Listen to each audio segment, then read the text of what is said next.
Sisi tumemwambia Waziri Matiang'i, we have told Matiang'i on his face that the problem of the land clashes in Garissa.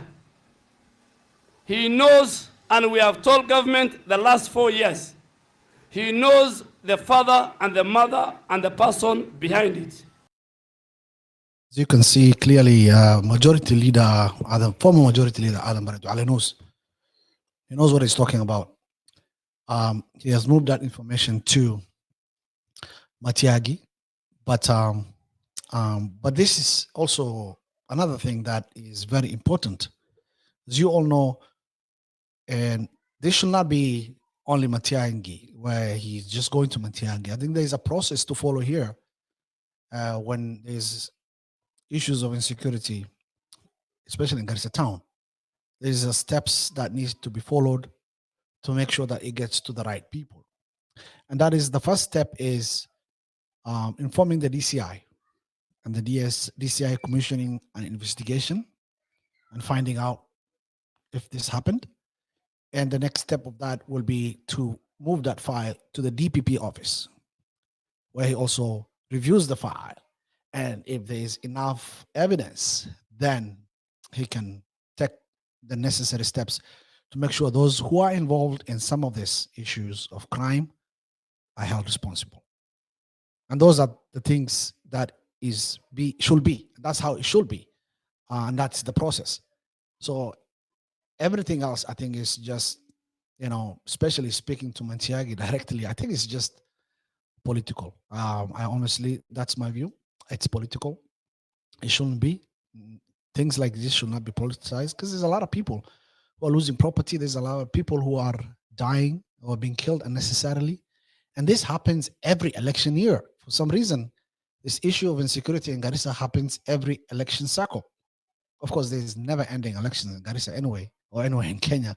People are still in election mode the whole 5 years. But this needs to stop.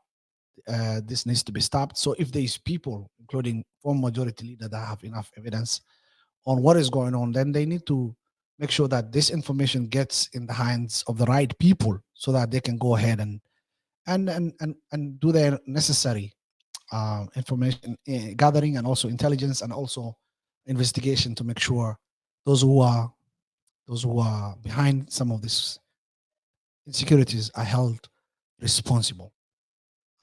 This is not a publicity stunt where you go out in front of the public, because I'm sure former majority leader is also running for office again as an MP for Garissa. And so he needs to say what he needs to say because he is speaking to the audience, but he's speaking more politically to a bigger audience because it's election year 2022. And I wonder why he hasn't done anything for the last 4 years about this insecurity. If this is something that has been ongoing, and why now? Why speak of it now? Of course, he should speak about it. I mean, he should point it out. If anybody in Garissa has evidence, if anybody in Garissa town has evidence, then they should do what they need to do to make sure that they move that information to the relevant authority to do what they need to do to make sure that this stops immediately. There's too many people losing their lives and property over politics. There are already these people suffering. 4 years of politics. It's not helping them secure good schools for their children. It's not helping them secure good hospitals and healthcare. It's not helping them secure road networks that benefits everybody in Garissa County. It's not help them access to clean water. There's a huge river flowing by Garissa town, and nothing is being done to address the issue of the lack of water there is in Garissa town. But here we are, after every election, when we get to closer, is the issue of people losing their life over land. Why has land issue not been settled once and for all? Why has this been ongoing, and where we have innocent people losing their lives? It's not right.